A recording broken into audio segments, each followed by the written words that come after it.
Halo semuanya, nama saya Nurmala Hidayah dengan NIM 6121230680. Saya dari kelas RA9 Program Studi Manajemen Fakultas Ekonomi dan Bisnis. Saat ini saya semester 3 di Universitas Primagraha. Baik, di sini saya akan mengulas materi mengenai komunikasi bisnis.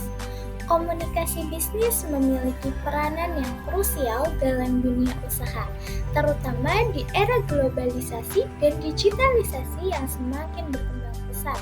Komunikasi yang efektif menjadi kunci dalam menghubungkan berbagai pihak di dalam maupun di luar organisasi, seperti antara manajemen dan karyawan, perusahaan dan pelanggan, hingga dengan mitra bisnis. Dengan demikian, keterampilan komunikasi menjadi salah satu aset penting yang perlu dimiliki oleh setiap individu dalam dunia kerja untuk membangun hubungan yang produktif dan kolaboratif. Untuk kalian yang ingin mengetahui mengenai komunikasi bisnis, jangan skip-skip video ini dan selamat menyaksikan. Sebelum kita mengetahui lebih dalam mengenai komunikasi bisnis, alangkah lebih baiknya kita mengetahui pengertian komunikasi. Komunikasi secara umum merujuk pada proses penyampaian pesan dari komunikator kepada komunikan, di mana pesan tersebut diharapkan dapat dipahami dengan baik. Menurut Bernard Berlson, seorang sosiolog sekaligus ilmuwan perilaku asal Amerika Serikat, Bernard Berlson mengatakan bahwa komunikasi adalah transmisi informasi, gagasan, atau emosi dengan menggunakan simbol, kata, gambar, dan media lainnya. Sedangkan menurut Gerald R. Miller yang merupakan profesor Amerika Serikat di bidang komunikasi mengatakan bahwa sebuah komunikasi dapat terjadi ketika seseorang menyampaikan pesan ke penerima dengan tujuan untuk mempengaruhi si penerima pesan tersebut. Maka dapat disimpulkan bahwa komunikasi adalah proses kompleks yang melibatkan pengiriman dan penerimaan pesan antara individu atau kelompok dengan tujuan untuk menciptakan pemahaman bersama. Baik, materi selanjutnya mengenai unsur-unsur komunikasi. Terdapat 7 unsur komunikasi. Yang pertama, pesan. Pesan adalah informasi yang akan disampaikan oleh komunikator melalui simbol-simbol. Yang kedua, pengirim, di mana manusia berakal budi yang berinisiatif menyampaikan pesan untuk mewujudkan motif komunikasi. Komunikator menyampaikan pesan kepada penerima pesan sehingga terjadi komunikasi dua arah. Yang ketiga, penyandian. Penyandian adalah proses di mana komunikator mengemas maksud atau pesan yang ada dalam benak dan hatinya menjadi simbol-simbol, suara, tulisan, gerak tubuh, dan bentuk lainnya untuk dapat dikirimkan kepada komunikan. Yang keempat, terdapat saluran. Saluran adalah tempat pesan yang berbentuk simbol-simbol yang dialirkan dari komunikator kepada komunikan. Yang kelima, penyandian ulang. Penyandian ulang adalah sebuah proses reaksi komunikan dalam menerima pesan dari komunikator, kemudian komunikan akan mengartikan atau menginterpretasikan simbol-simbol menjadi sebuah makna atau informasi. Yang keenam ada penerima. Penerima adalah faktor penting dalam proses komunikasi. Tanpa penerima, proses penyampaian pesan tidak akan berhasil. Yang ketujuh, umpan balik. Umpan balik adalah proses penting bagi komunikator atau pengirim untuk mengetahui pemahaman dan reaksi komunikan atau penerima terkait pesan yang dikirim. Itulah ketujuh unsur dari dalam komunikasi. Unsur-unsur komunikasi ini penting untuk meningkatkan efektivitas dalam berkomunikasi, baik dalam konteks pribadi maupun profesional. Setiap unsur memainkan peran kunci dalam memastikan bahwa pesan disampaikan dan diterima dengan baik. Selanjutnya adalah bentuk-bentuk dasar komunikasi. Pada dasarnya ada dua bentuk dasar komunikasi yang lazim digunakan dalam dunia bisnis, yaitu komunikasi verbal dan komunikasi non-verbal. Lalu bagaimana bisnis dalam pandangan komunikasi? Dalam sebuah bisnis diperlukan suatu bentuk komunikasi, baik antar divisi. Tujuan komunikasi bisnis pada umumnya adalah agar tidak terjadi kesalahpahaman antara individu maupun kelompok, sehingga dapat memicu kesalahan dan menjadi masalah. Komunikasi bisnis merupakan pertukaran ide, gagasan, informasi, instruksi, dan opini, dan lain sebagainya, di mana penyampaiannya dapat secara personal maupun non-personal melalui simbol, lambang, ataupun sinyal agar target bisnis bisa tercapai. Dengan adanya komunikasi bisnis, terdapat berbagai tujuan. Baik, setelah memahami mengenai komunikasi, sekarang kita akan belajar mengenai komunikasi bisnis. Komunikasi bisnis merupakan salah satu hal yang penting dalam menjalankan suatu bisnis atau perusahaan. Komunikasi ini bisa diartikan sebagai suatu komunikasi yang dilakukan secara verbal maupun non-verbal, di mana dalam komunikasi ini berisi pendapat, ide, gagasan, maupun informasi. Komunikasi ini dapat dilakukan secara personal maupun impersonal. Selanjutnya adalah tujuan komunikasi bisnis. Secara umum, tujuan komunikasi bisnis dibagi menjadi 3. Yang pertama, ada memberikan informasi kepada pelanggan atau rekan bisnis. Untuk pelanggan, informasi bisa berupa promo, diskon, produk baru, atau perubahan jam operasional. Sedangkan untuk rekan bisnis, informasi dapat mencakup perjanjian kerjasama, perkembangan bisnis, atau peraturan perusahaan. Tujuan komunikasi bisnis yang kedua adalah melakukan persuasi, yaitu mempengaruhi pihak lain agar setuju dengan pilihan yang ditawarkan. Misalnya, saat konfirmasi atau negosiasi dengan pelanggan. Tujuan komunikasi yang ketiga adalah melakukan kolaborasi, yaitu bekerja sama dengan individu, kelompok, atau organisasi lain. Misalnya melalui telepon, email, atau pesan singkat. Contohnya, berkolaborasi dengan perusahaan pengiriman untuk memperluas jangkauan produk. Yang selanjutnya, umpan balik dan bertukar. Umpan balik dibagi menjadi 2, yakni umpan balik tidak langsung dan umpan balik secara langsung. Umpan balik tidak langsung adalah respon yang tidak langsung datang dari penerima atau sumber. Penerima dapat menerima pesan dan dapat menjadi sumber respon, tetapi mereka mungkin tidak mengkomunikasikan respon untuk itu secara langsung kepada Anda penulisnya. Yang kedua adalah umpan balik langsung, adalah respon yang datang dari penerima. Umpan balik langsung dapat berupa verbal dan non-verbal, dan dapat melibatkan tanda, simbol, kata, atau suara yang tidak jelas atau sulit dipahami. Umpan balik dan bentuknya juga dibagi menjadi yang pertama, external feedback adalah respon dari penerima yang menjadi sumber informasi dengan memperhatikan saluran komunikasi dan aspek nonverbal seperti waktu. Yang kedua ada internal feedback. Biasanya kita menganggap umpan balik hanya datang dari orang lain, tapi umpan balik internal bisa datang dari diri sendiri. Umpan balik ini dihasilkan oleh sumber sebagai respon terhadap pesan dari sumber yang sama. Yang ketiga, inferential feedback. Komunikator menyimpulkan sendiri saat berkomunikasi meskipun tidak secara langsung. Yang keempat, zero feedback. Ketika komunikator sedang berbicara komunikan, memberikan reaksi yang tidak jelas, seperti tertawa meskipun tidak lucu. Yang kelima ada positive feedback. Seorang manajer marketing yang memberikan feedback pada para stafnya, khusus dalam hal kinerja yang jauh dari target utama. Yang keenam ada negative feedback. Komunikan tidak peduli pada apa yang disampaikan oleh komunikator, bersikap tidak acuh dan memotong pembicaraan tidak sopan. Selanjutnya, kesalahpahaman komunikasi. Kesalahpahaman komunikasi ini bisa terjadi ketika yang pertama, masalah dalam penyampaian pesan. Masalah komunikasi sering disebabkan oleh gangguan dalam penyampaian pesan dari pengirim ke penerima, seperti sambungan kabel yang buruk, kualitas suara yang rendah, atau salinan surat yang tak terbaca. Yang kedua, masalah dalam mengembangkan pesan.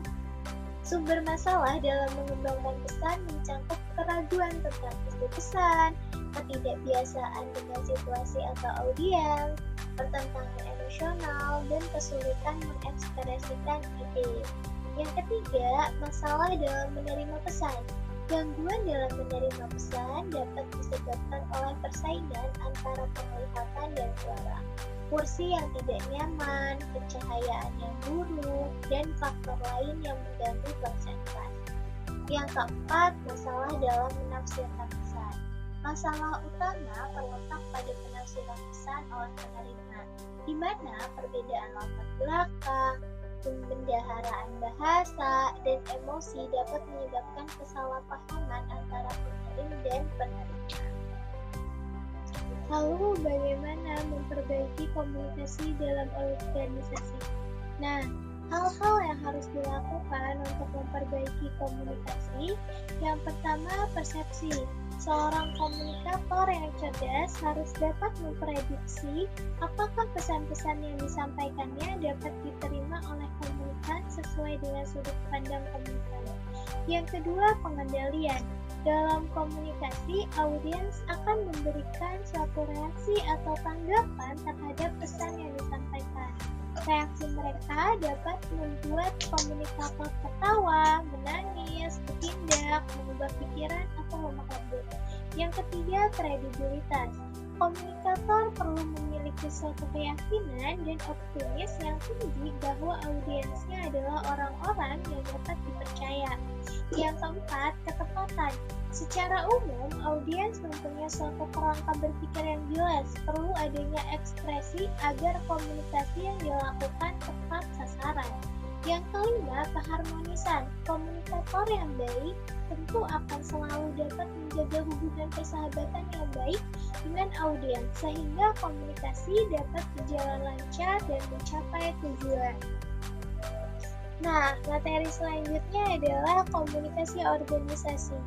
Komunikasi organisasi dapat didefinisikan sebagai pertunjukan dan penafsiran pesan di antara unit-unit komunikasi yang merupakan bagian dari suatu organisasi tertentu. Definisi tersebut lebih menekankan pada aspek objektif, sedangkan bila dilihat dari perspektif subjektif, komunikasi organisasi dipandang sebagai proses penciptaan makna atas interaksi yang merupakan organisasi. Komunikasi yang terjadi dan bagaimana mereka yang terlihat dalam proses itu bertransaksi dan memberi makna atas apa yang terjadi. Nah, selanjutnya ada pola komunikasi bisnis. Pola komunikasi bisnis ini dibagi menjadi dua. Yang pertama, saluran komunikasi formal, dan yang kedua, saluran komunikasi informal. Yang pertama, saluran komunikasi formal, terdapat komunikasi dari atas ke bawah, komunikasi dari bawah ke atas, komunikasi horizontal, dan komunikasi diagonal. Sedangkan yang kedua, saluran komunikasi informal. Dalam jaringan komunikasi informal, orang-orang yang ada dalam suatu organisasi tanpa mempedulikan jenjang hierarki, pangkat, dan kedudukan atau jabatan dapat berkomunikasi secara luas. Meskipun hal-hal yang mereka perbincangkan biasanya bersifat umum, seperti mengobrol tentang humor yang baru didengar, keluarga, anak-anak, dunia olahraga, musik, acara film, dan sinetron TV. Dan kadang-kala mereka juga membicarakan hal-hal yang berkaitan dengan bagian akuntansi dan lain sebagainya. Selanjutnya, mengelola komunikasi bisnis. Yang pertama, membangun hubungan baik. Membangun hubungan yang positif dengan semua pihak terkait sangat penting untuk menciptakan lingkungan kerja yang kondusif. Hubungan yang baik tidak hanya mendorong keterbukaan, tetapi juga memperkuat kepercayaan, memungkinkan komunikasi yang lebih efektif, dan mempercepat penyelesaian masalah. Dengan demikian, setiap pihak merasa dihargai dan didukung, yang pada akhirnya akan meningkatkan kolaborasi dan produktivitas bersama. Yang kedua, menjadi pendengar aktif. Mendengarkan dengan penuh perhatian merupakan kunci utama untuk memahami kebutuhan, harapan, dan perspektif rekan bisnis atau pelanggan. Dengan memberikan perhatian penuh, kita tidak hanya menunjukkan rasa hormat, tetapi juga membangun kepercayaan dan empati. Yang ketiga, memberikan instruksi yang jelas. Komunikasi yang jelas dan langsung sangat penting, terutama ketika memberikan instruksi atau arahan kepada tim. Dengan menyampaikan pesan secara tegas dan tanpa ambiguitas, kita dapat memastikan bahwa setiap anggota tim memahami tugas dan tanggung jawab mereka dengan tepat. Yang keempat, menggunakan berbagai saluran komunikasi.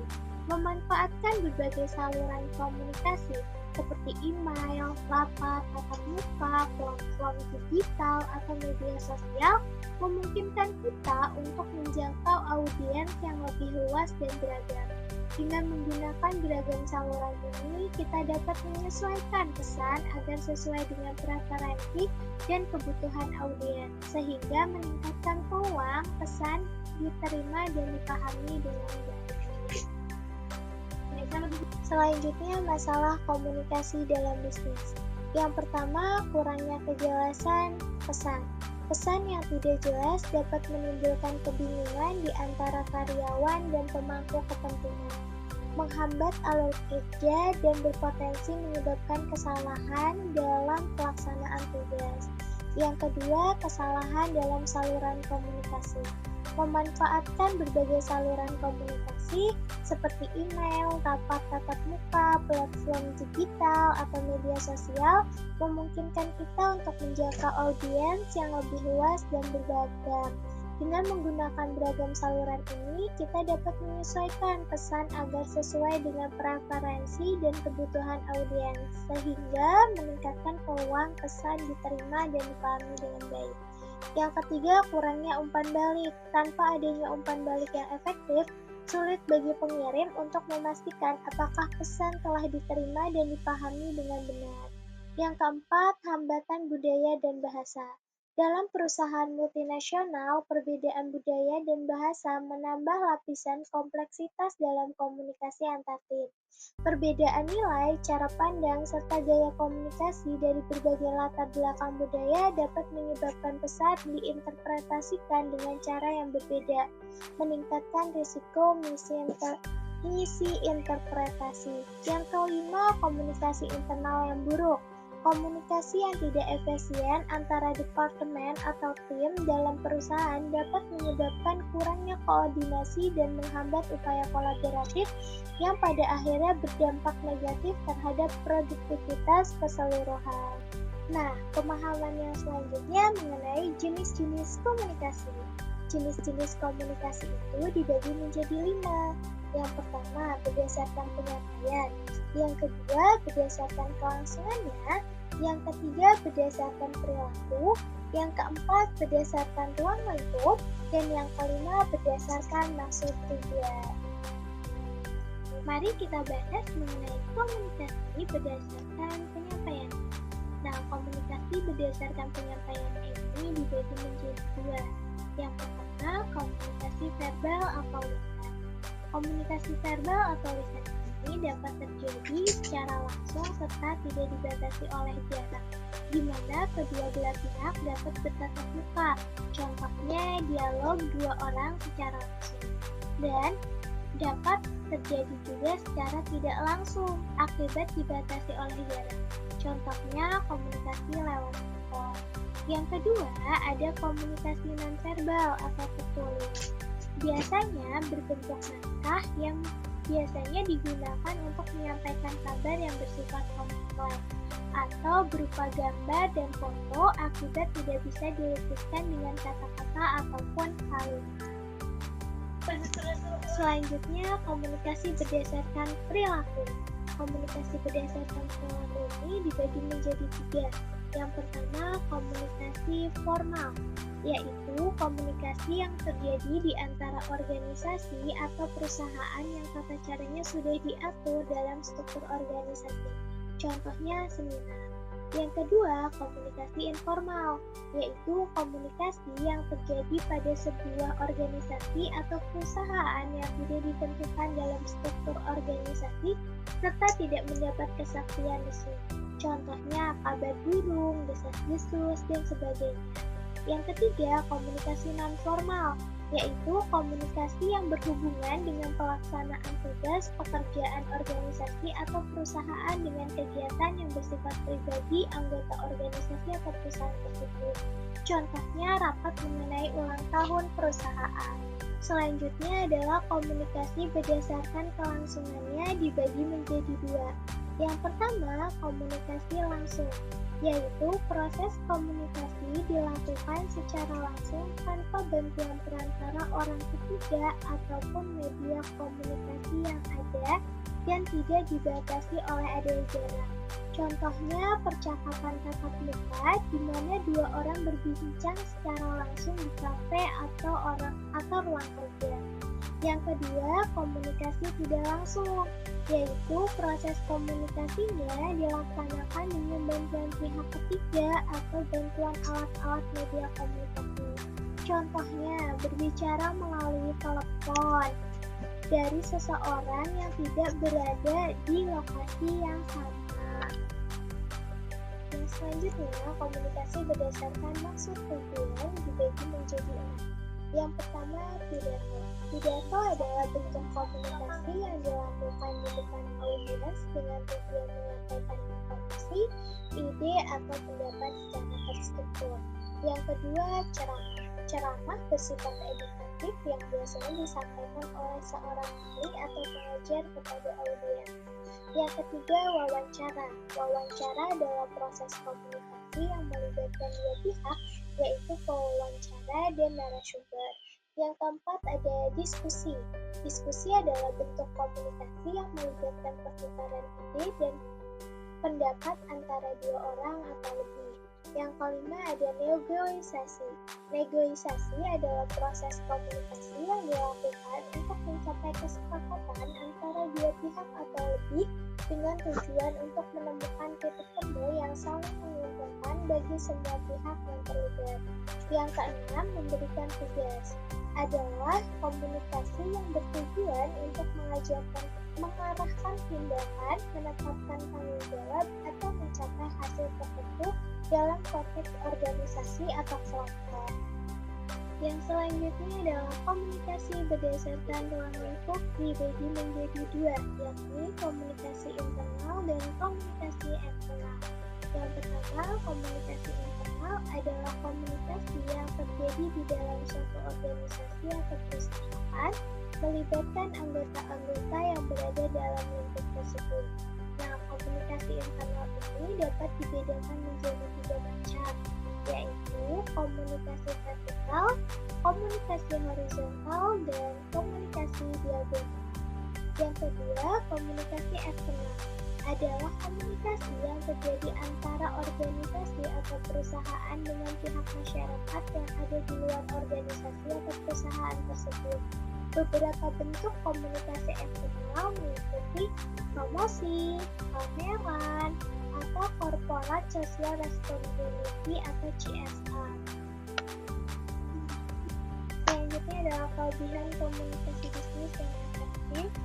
Yang pertama, meningkatkan produktivitas karyawan. Yang kedua, mendorong kolaborasi tim. Yang ketiga, meningkatkan kepercayaan dan kepuasan karyawan. Yang keempat, mengoptimalkan hubungan dengan pelanggan. Yang kelima, mempercepat pengambilan keputusan. Yang keenam, meningkatkan citra perusahaan. Yang ketujuh, mengurangi konflik di tempat kerja. Dan yang kedelapan, mendukung perubahan organisasi. Materi selanjutnya mengenai kekurangan dan hambatan komunikasi bisnis. Yang pertama ada miskomunikasi, yang kedua hambatan bahasa, yang ketiga gangguan fisik, yang keempat perbedaan budaya, yang kelima hambatan psikologis, yang keenam kurangnya mendengarkan aktif, yang ketujuh teknologi yang tidak optimal, yang kedelapan informasi yang berlebihan atau overload. Yang selanjutnya terdapat manfaat komunikasi bisnis. Yang pertama ada meningkatkan keterlibatan pegawai, yang kedua mengurangi komunikasi yang tidak dibutuhkan, yang ketiga mengatasi miskomunikasi, yang keempat mendorong produktivitas pegawai, yang kelima meningkatkan komunikasi antar departemen, yang keenam meningkatkan komunikasi dengan pegawai work from home. Nah, materi yang terakhir mengenai strategi dan cara melakukan komunikasi terhadap perusahaan. Yang pertama, gunakan komunikasi yang jelas dan tepat. Sampaikan pesan secara sederhana, terstruktur, dan fokus pada tujuan. Hindari jargon yang sulit dipahami. Yang kedua, pilih saluran komunikasi yang tepat. Misalnya, komunikasi lisan digunakan untuk diskusi mendalam atau klarifikasi cepat. Sedangkan komunikasi tertulis digunakan untuk informasi formal atau yang membutuhkan definisi. Sedangkan media digital digunakan untuk platform seperti Slack atau Microsoft Teams untuk kolaborasi. Yang ketiga, pahami audiens. Sesuaikan gaya komunikasi dengan audiens, misalnya atasan, rekan kerja, atau bawahan. Gunakan empati dan dengarkan secara aktif. Yang keempat, gunakan bahasa profesional. Hindari bahasa kasar atau emosional. Gunakan nada positif dan konstruktif. Yang kelima, bersikap terbuka dan transparan. Jujur dan tulus dalam menyampaikan informasi. Terbuka terhadap masukan dan kritik. Yang keenam, komunikasi efektif dalam tim. Klarifikasi tugas dan tujuan tim. Berikan umpan balik yang membantu. Yang ketujuh, jaga etika dan kerahasiaan. Hormati privasi dan kerahasiaan informasi perusahaan. Hindari gosip dan rumor. Yang kedelapan, pahami waktu yang tepat. Pilih waktu yang sesuai untuk berkomunikasi. Jangan terlalu lambat atau tergesa-gesa dalam merespon. Yang kesembilan, gunakan teknologi secara bijak. Manfaatkan alat komunikasi modern, namun pastikan pesan jelas untuk menghindari kesalahpahaman. Yang kesepuluh, evaluasi dan tingkatkan keterampilan. Lakukan refleksi diri, ikuti pelatihan, dan terbuka terhadap umpan balik untuk memperbaiki komunikasi. Pendekatan ini membantu menciptakan komunikasi yang efektif, memperkuat hubungan kerja, dan mendukung keberhasilan perusahaan. Baik, kesimpulan dari komunikasi yang dibahas, yakni komunikasi bisnis merupakan elemen krusial dalam sebuah perusahaan yang dapat mempengaruhi berbagai aspek operasional dan hubungan personal. Komunikasi yang efektif tidak hanya mempermudah penyampaian informasi, tetapi juga memperkuat kerjasama antara karyawan, manajemen, pelanggan, serta mitra bisnis. Kelebihan dari komunikasi yang baik antara lain meningkatkan produktivitas, mengurangi kesalahan, serta menciptakan suasana kerja yang harmonis dan penuh kolaborasi. Namun, tidak jarang komunikasi bisnis menghadapi hambatan seperti pembedaan budaya, kesenjangan informasi, atau gangguan teknis yang dapat mempengaruhi efektivitas komunikasi.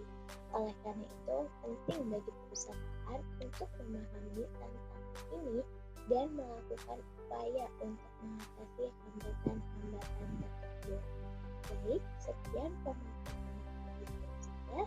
Kurang dan maaf, semoga apa yang disampaikan menjadi manfaat untuk semua. See you next time. Assalamualaikum warahmatullahi wabarakatuh.